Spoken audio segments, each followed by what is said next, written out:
రోడ్ల మీద అయినా పెయింటింగ్లు వేసుకుంటుండే పాపం రేవంత్ రెడ్డి గారు. మంచిదే, తప్పేం లేదు. చిన్న స్థాయికి వెళ్ళి పెద్ద స్థాయికి ఎవరైనా రావాల జీవితంలో, తప్పు లేదు. కానీ మంచి పనులు చేసి రావాలి.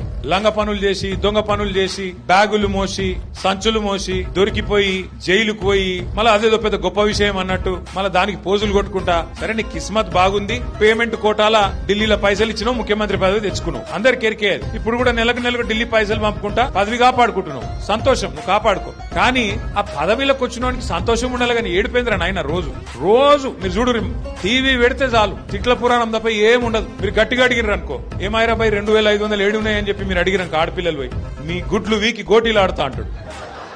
వీడెక్కడ ముఖ్యమంత్రి?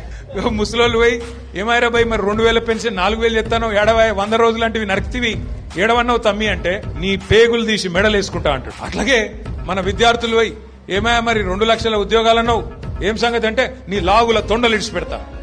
వీడేం ముఖ్యమంత్రి, వీందేం భాష, నాకు అర్థమే కాదు.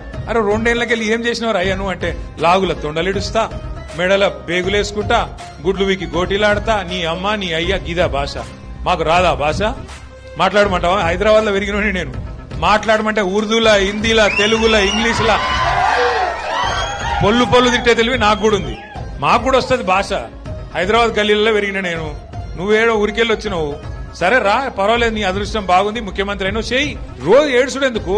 మేము ప్రతిపక్షంలో ఉన్నాం, నువ్వు అధికారంలో ఉన్నావు. ఇక అంటారు చూడదు సామెత, కనకపు సింహాసనం మీద శునకం కూర్చోబెట్టినట్టు ఆడ కూర్చోబెట్టిన పాపానికి రోజు అరసుడే.